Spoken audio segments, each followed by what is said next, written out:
bakunzi ba B-Info Plus, reka nongere ndabaramutse ndabahe nikaze muri kino kiganiro tugiye gukorana kandi aho nshimye yuko tuza kuganira kuri bimwe n'ibindi mu bisanzwe biriko biravugwa aha hakurya mu gihugu kibanyi ca Kongo. Ndavuga cyane ko tuza kwibanda ku ntambara imaze imisi kirabera muri kino gihugu kibanyi ca Kongo, intambara gushika ubu atanumwe ashobora guharira yuko yatangujwe n'igihugu cy'u Rwanda hano muri kino gihugu kibanyi ca Kongo, babanje kwiyambika no vuga umwambaro bise M23 canke profile bihaye profile yico bise M23. Abantu benshi rero magingo aya bakaba bazi yuko M23 ari no vuga umuhari witwaje ibigwanisho ugwanya ubutegetsi bwa leta ya Kinshasa, aho bagiriza President Felix Chirombo bimwe n'ibindi bitandukanye.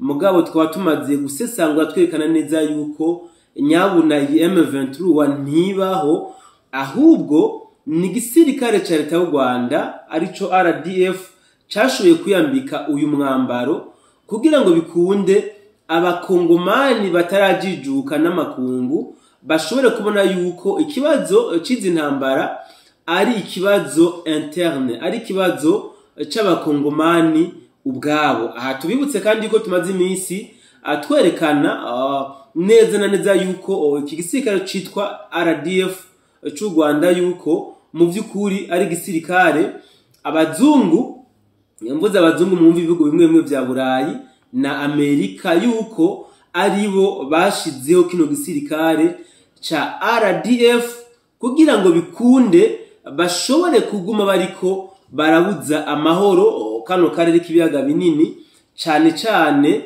na Afrika yose. Ahantu no kwibutsa abadukurikirana yuko mufata umwanya murabe ibihugu byo muri Afrika bisa nkaho bifise ubutunzi kama bw'ikirenga, muza gusanga muri ibyo bihugu harimwo imigwi reka ndayite iterabwoba, nubwo benshi bayita ngo nabaroberi baturuka muri ibyo bihugu, mugabo mu by'ukuri usanga ari imigwi y'iterabwoba. Kandi ugiye kuyica ijya nino ijya migwi y'iterabwoba uza gusanga mu by'ukuri ari imigwi yagiye irashigwaho na bino bihugu by'abazungu nk'uko benshi basanzwe babivuga. Ahantu bahaburiro butandukanye nko muri Burkina Faso, Traoré amaziga ariko arahangana n'imigwi y'iterabwoba.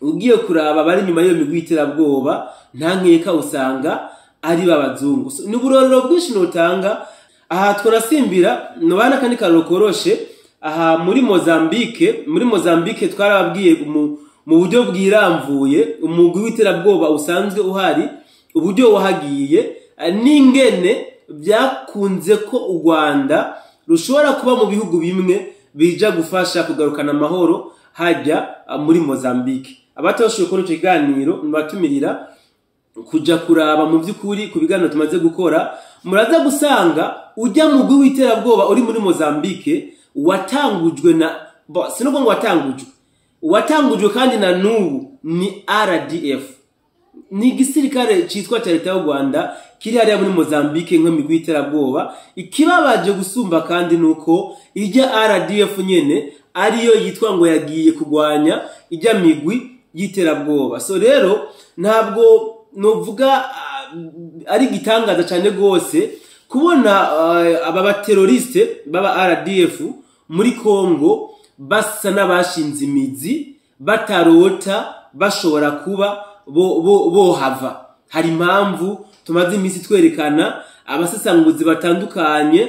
Ndahamya yuko umuntu yakeneye kumenya umuzi wa zino ntambara ashobora nako si yaramaze akumenya. So kuri ubu rero nifuza yuko tugomba kuganira cyane impamvu umuntu wese igitangaza makuru cyane byo mu gihugu cy'u Rwanda atazindi content bariko barakora usivye ko ari kuvuga ku kijanye n'igisagara ca Uvira. Kuva mu kwezi kwa kabiri niho hatangwe kuvugwa yuko Uvira isa n'isugerejwe igomba kuja mu maboko y'inyeshamba za M23. Aha mu kwezi kwa kabiri haravuzwe amajambo akomeye cyane n'abategetsi bo mu karere k'ibiyaga binini, tutengagije yuko na son excellence Evariste Ndayishimiye perezida w'igihugu cyacu cyiza cy'u Burundi yarashoboye kuvuga ijambo riremereye mbere ryatumye intambara iri kirabera ku butaka bwa Kongo ihindura isura. Ni jambo mu by'ukuri ryatumye ibihugu vya Burayi bibona yuko byahinyutse, bibona yuko hatagize igikorwa mu maguru masha igihugu cy'u Rwanda gishobora gufudika ku ikarata y'isi. Aya n'amajambo yavuzwe cyane, aho mbere haje amajambo y'iterabwoba ku bitangazamakuru byariko birashobora gukwiragiza iyi nkuru, byinsiwe natwe turimwo, aho imbuga nyinshi zitandukanye zariko zirakora ku makuru y'intambara ariko iri kirabera mu gihugu cya Kongo nyinshi zugawe. Abatangazamakuru benshi baragiwa ko terrorisme. So ni nkuru novuga mugani wa babandi yabaye kimomo. Niyo mpamvu shimye kugaruka kuri kino kuri iyi suje ya Uvira. Gushika magingo aya ibitangazamakuru byo mu gihugu cy'u Rwanda byinshi biracatangaza ko Uvira igiye gukorokera mu maboko y'izinyeshamba za M23. Mbere wanashaka hariho n'ibiko biravuga yuko Uvira deja imaze kuba iri mu minwe ya zino nyeshamba za M23. Umuntu arashobora kwibaza impamvu izi nyeshamba za M23 zashoboye kwigarurira, nkoresha imvugo nkuko n'abandi bayikoresha mugabo je sinemeza ko zigaruriye, zashoboye kuba ziriko ziragaragara mu bisagara bitandukanye mu kanya sasa, mu kanya katarengana ukwezi barashoboye kwigarurira Sake, Goma, Minova n'ibindi na za Bukavu zirimwo. Mugabo hakaba haheze amezi arenga 6 gushika magingo aya Uvira itarashobora kuja mu minwe ya zino nyeshamba. So umuntu raribaza impamvu zatumye Uvira isa niyo babiri bamba, mugabo mu by'ukuri gushika magingo aya abantu benshi ntabwo barashobora kumenya impamvu.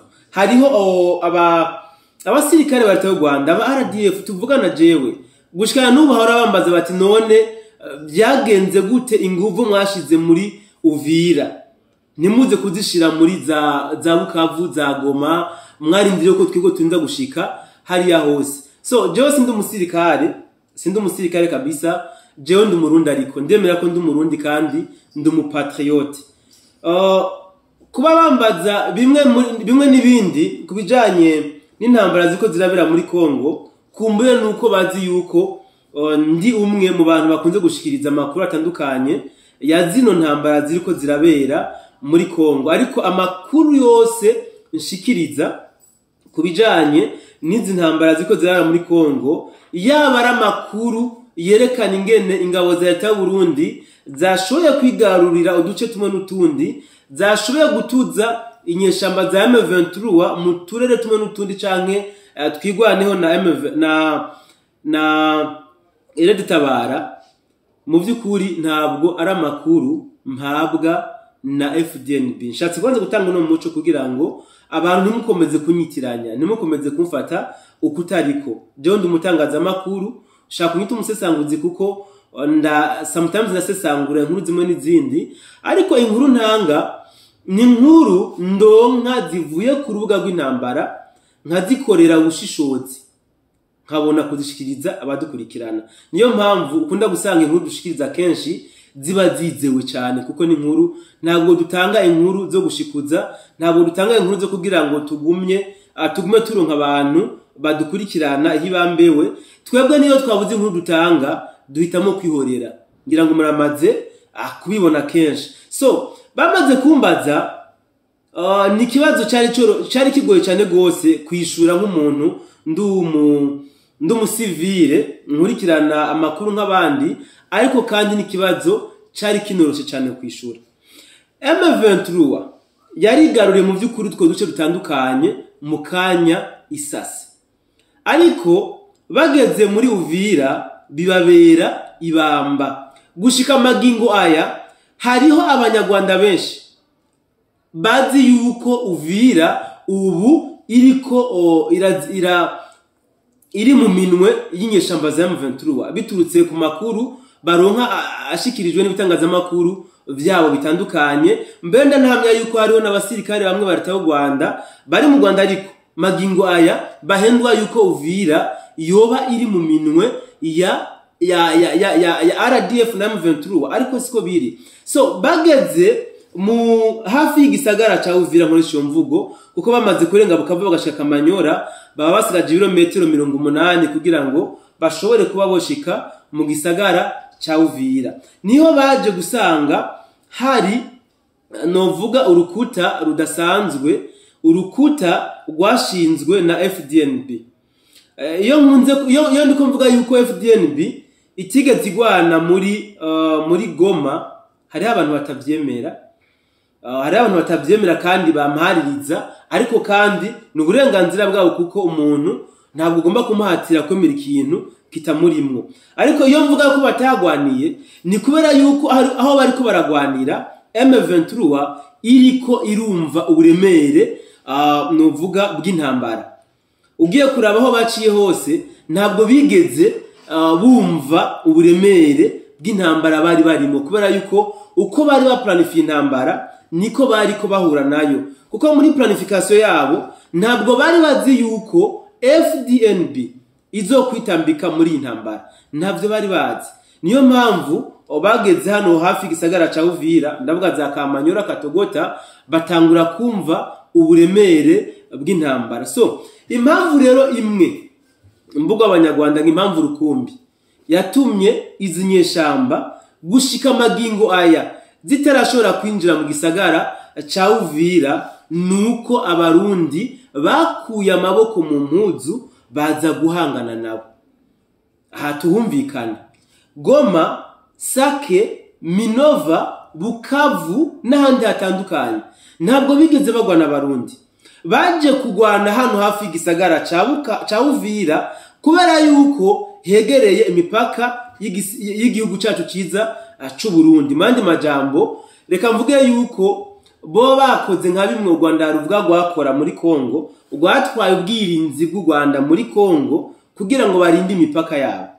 Ubwo rero n'abarundi batwaye ubwirinzi bwabo kugira ngo barinde imipaka y'u Burundi hano hafi y'igihugu cyacu c'u Burundi, ndavuga muri Ruvunge niho hari defense ikomeye cyane y'abarundi. So abanyarwanda rero nimba hariho ikintu kibahangayishije, nimba hariho ikintu kiriko kirabajya mu mutima, kibababaje, kibabujije itiro, c'est bel et bien Uvira. Niyo mpamvu batanguje intambara yo kumbuga ngurukana bumenyi, intambara ya social media, aho batangura berekana yuko dushaka tuyere intambara muri Sake na Minova, nho yatanguye kuvugwa cyane ku mbuga, aho bagwanisha umunwa kabisa ugasanga no mu ngiro birakunze.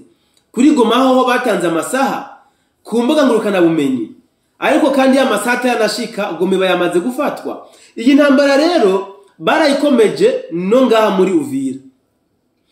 Novuga ko ibitangazamakuru byinshi byo muri Kongo no mu Burundi mbere wanashaka n'ibyo mu Rwanda bidashigikiranye n'imikorere ya RDF byatanguye kuva mu gacerere bishikiriza ku makuru novuga y'intambara ziko zera muri Kongo, aho igisagara ca Bukavu cari gisugerejwe. Niho batanguye gushira ukuri kw'ibiruko birabera ku mirongo y'urugamba aho muri Kongo. Natwe bien sûr turimwo BM4 Plus, Akamo TV hamwe na Burundi Star TV na Zawaka Light TV n'izindi. Niho natwe twatanguye kuja kuri microphone twerekana ukuri kw'ibiruko birabera hano ku butaka bwa Kongo. Twagiye gusanga intambara nini yagwanirwa ku mbuga ngurukana bumenyi. Ivyo batangariza abantu ku mbuga ngurukana bumenyi vyari bitandukanye cyane n'ivyo ariko birabera ku rubuga rw'intambara. Le preuve en est que magingo aya bariko baranavuga yuko Uvira imaze kuba iri mu minwe y'inyeshamba za M23, ariko siko biri. So ikiganiro cyacu cy'uyu munsi rero ngomba guhagarara cyane aha hantu ko M23 vyayigoye cyane agushobora kwinjira mu gisagara ca Uvira. Bo babasa n'abadohotse cyangwa se n'ababivuyemo n'abahevye kuba bofata igisagara ca Uvira.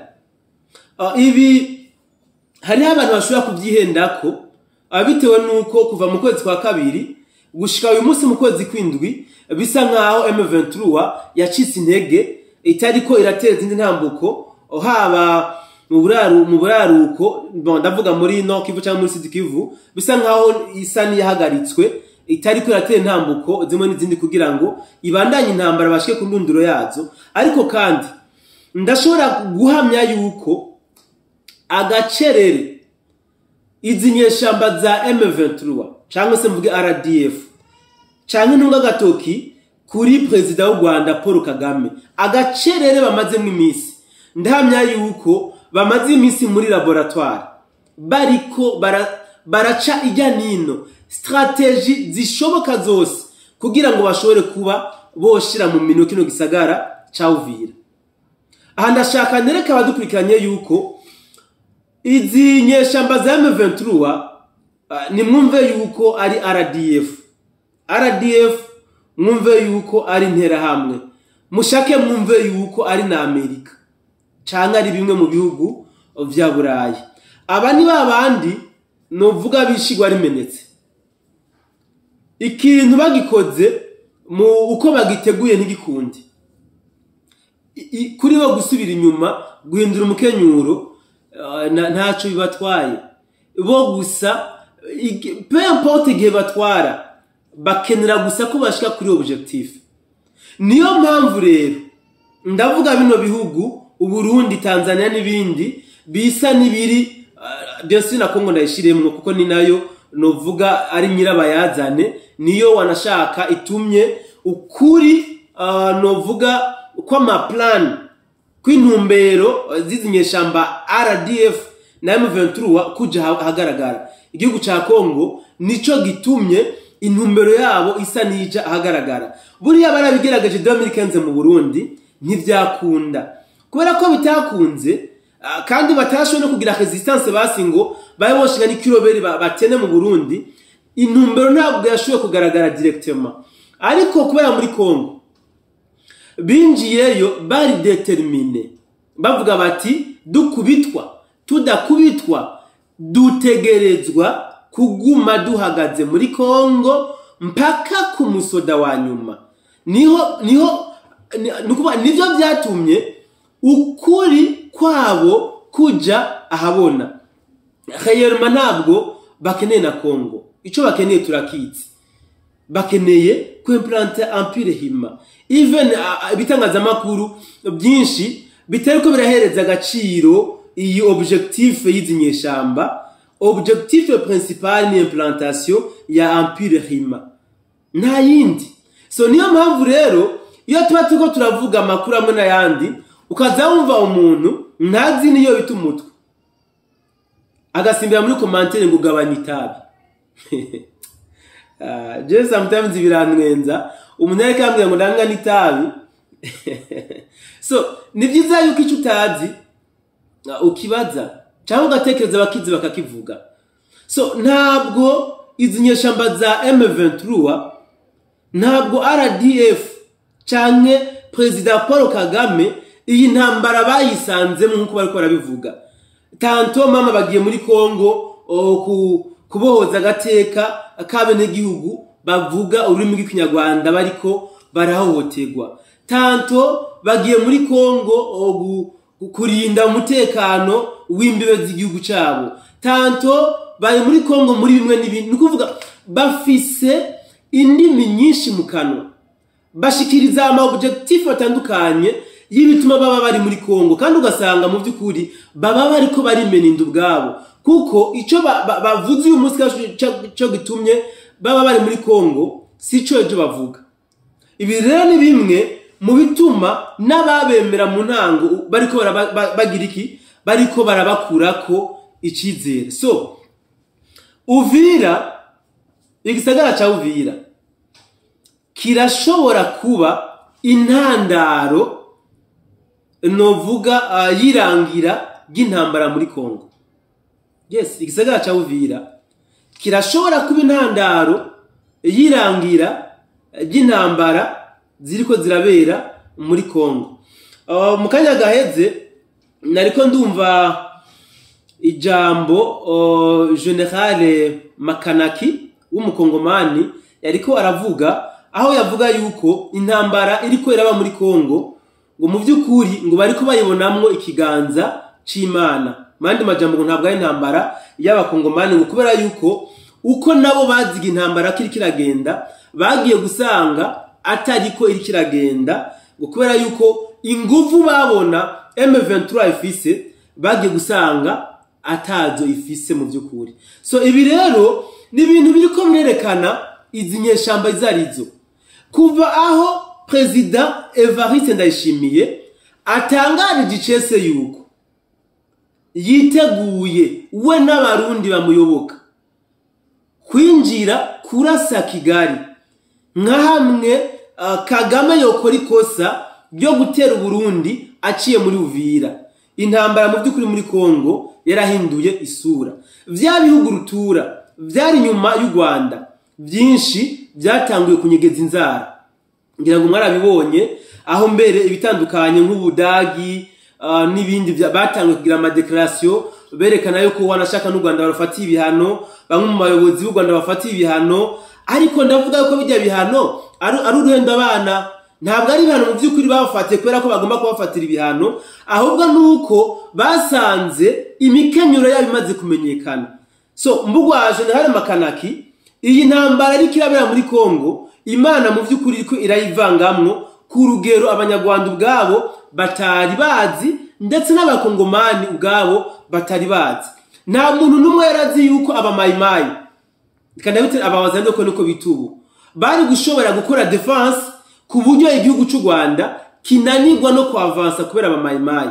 Nta numwe yabyibaza ivyo. Abamayimayi ni babandi twari tuzi amabi yose akorerwa muri Kongo yabazwabo, bari babandi biba inka z'abanyamurenge bakica abanyamurenge, bakica n'abakongomani batandukanye, bari babandi novuga amabi yose nibo yagirizwa. Ariko uyu munsi abamayimayi le wazarendo nibo novuga badugije idrapo rya FRDC cyangwa se rya Kongo mu kibanza ca FRDC, mu gihe aba FRDC barahiriye kuzosesera amaraso igihugu, badohotse kwibanga barakidandaza.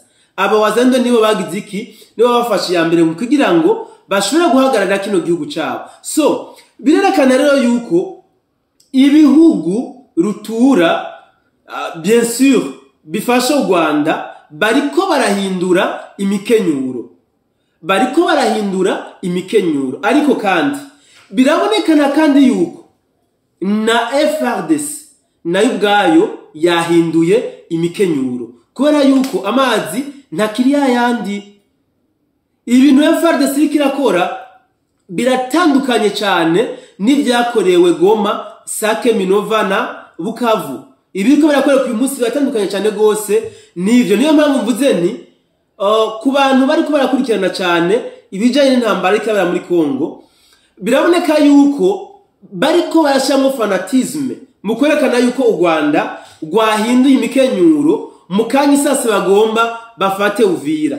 Ndagomba ndababwiza ukuri, Uvira irashobora kuba intandaro yirangira ry'intambara ziri muri Kongo, kubera yuko abarundi bari muri Uvira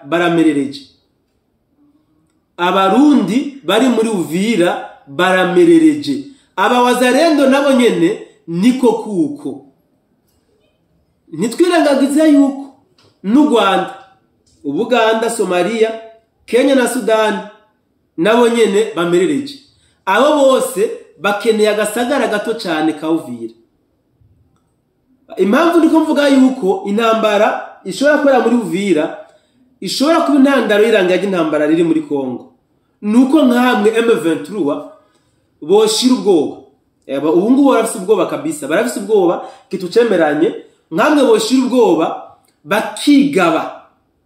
bakagaba ibitero kuri Uvira, kumbure barashobora gufata Uvira, kandi bafashe Uvira baca bashorera na FDNB gushika mu Burundi Bujumbura. Iki kirashoboka kabisa. Iki ntabwo no giharira nk'umuntu w'umusesangutse, kubera yuko intambara umenye uko itangwa n'umenye uko irangira. ariko kandi barashobora kwigaba muri Uvira ariko ntibererwe, ugaca usanga barabashoreye mpaka aho ntazi, kumbure bigatuma n'ibirindiro bitandukanye bari bafise birasenyutse. Ngo ndabereka impamvu ndiko ndavuga amajambo magingo yatuvugana. Ndafise amavideo mashasha apana ya kera yo ku munsi w'ejo n'uyu munsi FRDC RDF bariko binjira muri Kongo. Ndafise amavideo yandi RDF na M23 bariko barava muri Bukavu neza na neza berekeza Kamanyora na Katogota kugira ngo bagabe igitero sindamusiga mu gisagara ca Uvira.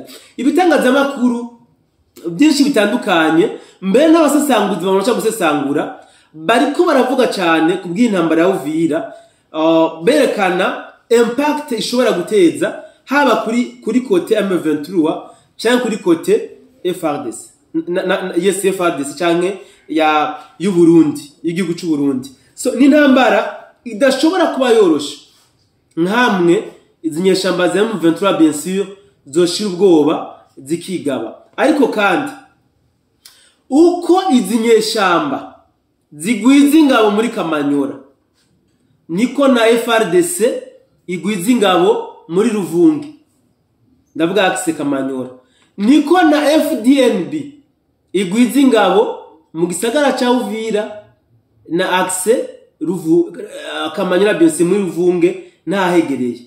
Bivuze ngo amakuru ya M23 FDNB iyaronka umwanya ku mwanya, ivyo bakora byose kugira ngo bagabe ibitero hamwe n'abandi FDNB na FRDC, aya makuru baba bamaze kuyaronka ukuri kwamye. Nagomba ndababwire yuko hariho amakuru ariko aravugwa yuko muri Kongo hoba hagaragaye abacangero b'Abakolombiya, mbere bivuga ko bamaze no kuva Kinshasa hamwe na Kindu n'indege berekeza Karemi kugira ngo bakore ibishoboka bashobore gutuza zino nyeshamba za M23 mu bice bamaze kwigarurira cyane cyane nka Bukavu hamwe na Goma. So amateka y'abacangero ntabwo ngomba kuyavuga ko cyane, usibye ko twabonye ingene Goma yafashwe kandi hasanzwe hari abacangero b'abazungu. Murazi yuko nkunze kubivuga ababo hakurya ya Kanyaru, noneho abo tumaze kwemeranya yuko RDF ari igisirikare c'abazungu, murashobora guca mutabura mvuze yuko bano bacangero jewe ntashobora kubashirako umutima cyane gose, kuko barashobora guhinduka FRDC akanyisase nkuko byagenze muri Goma. Ibi birashoboka akanyisase, birashoboka, ariko kandi ni nkuko kandi bashobora gukora icabazanye bagatuza neza na neza izi nyeshamba za M23. Birashoboka. Jewe ikintu ngiye kuvuga ni giki, vyari bikenewe yuko ibi bihugu, ndavuga Burundi n'ibihugu bavyumva kumwe nka za Tanzania za Kongo, bakora igisirikare kiri dynamique nkuku RDF yabikoze. Buriya iyo tuvuze igisirikare cy'u Buganda abantu benshi bacabona ko tuvuze na RDF, atuvuze abakenya abantu benshi bacabona ko tuvuze na RDF, cyo kimwe na za Somalia, cyo kimwe na za Sud Sudan. Byari bikenewe rero yuko habaho ingabo reka mvuge nk'abo wazarendo cyangwa nk'imbonera kure bajejwe guhagararira umutekano wa kano karere. Apana ingabo zegamiye Kongo, apana n'ingabo zegamiye Burundi cyangwa Tanzania, no, kikaba ari igisirikare regional bakaba trained, kubera yuko aba ba RDF bari determine. Naraberetse la fois passé yuko ugiye kuraba Tanzania igiye kuba destabilize na RDF. Muri Zambia ho murabizi, Namibia murabizi, ni henshi maze kwerekana hariko haraba destabilize na RDF. So bivuze ngo RDF ni gisirikare kiri sanse kudestabiliza umutekano w'akarere. Kugira rero hari igisirikare kijejwe guhungabanya umutekano w'akarere, hagomba no kubaho ikindi gisirikare kimeze nka kujya kwimbonera kure, bien sûr, kimeze nk'abawazarendo, atari gisirikare national, akitegukira igihugu na kimwe, kijejwe guharanira umutekano w'akarere. Iyi niyo nzira imwe ishoboka yo kuzimya amazima yongo izi nyeshamba za RDF. Mumbabare kuzita inyeshamba, ni nyeshamba bien sûr kubera yuko ziriko muri Kongo zitwa inyeshamba kubera ko zitwa M23, no muri ni henshi nagenda avuga bakorana n'abaroberi, ubwo urumva nyine kari inyeshamba. Niyo mpamvu rero ndabise inyeshamba mugomba kubyumva, kandi inyeshamba murazi vyazo ntabwo zigira zinogirwa n'ibiganiro. Aha twabakarorero FPR Inkotanyi, murazi yuko ibiganiro bategera bemeranya navyo, bo umuti wabo ni rusasu. Niyo mpamvu rero umuti w'urusasu ni rusasu. Hagomba kubaho igisirikare ugwaruka kabisa rw'inguvu, rwahawe imyimenyerezo ikwiye kandi rwinshi, kugira ngo rushobore guhagararira umutekano w'akarere. Reka nse n'urangiriza ngaha, navuze byinshi mugabo hariho inkuru ngomba kurangiriza ko, ni inkuru y'ikiroberi kiriko kiravugwa gishasha cavutse muri Kongo. Biyita baroberi, mugabo gisi ndabita baroberi kuko reka ndagute umugwi w'abasuma, kuko kuva babaho nta operation nimwe militaire barakora, usivye ko bariko barakora ama operation y'ubusuma, kuja kwiba inka z'abantu, gutega amambiscade abantu babadandaza bavuye kurangura bagiye kudandaza tusa. So numugwi izina ryawo rutanamenyekana wanashaka, bariko bagaragara cyane mu gace bita mu Cimuka, ni muri Sud Kivu, aha mu gihugu kibanyi ca Kongo. No bamenyesha yuko uyu munsi bahuye n'akaje karamana, aho FDNB na Wazarendo babagavye kigitero kabisa, mu buryo buremereye cyane gose, muri groupe mabita Kaberagure, neze na neza aho bita muri Rusabagi, kabisa babakoreye umuti byashoboye kononekana, ntabyo ndamenya neza mugabo ndarishatse kwerekana yuko abantu bariko barihenda yuko ikiroberi gishoboka hano mu karere, nibacire birarura. Bivugwa yuko aba ngo bari abarundi bari basanzwe bari muri Kongo, bien sûr, mu mashamba ya Kongo, mugabo intambara zitanguriye babuze iyo baja niyo bava, baca bahitamwo ugutora inkoho nabo, mugabo ngo bagira umugwi wabo. Rero ngo bisa nkaho bariko barondeza, sinzi ko no vyita abafata mu mugongo, kugira ngo bikunde bideklare nk'umuhari urwanya leta y'u Burundi. So barundi bene wacu, abari mu Burundi murantunga, n'abari nyuma y'igihugu, ni muve inyuma y'ubwije. Mu Burundi twaciye mu bihe byinshi bitandukanye, ndavuga ibihe by'intambara, n'abarundi bake batazi iby'intambara, kandi murazi mu by'ukuri intambara ivyo yadukoreye.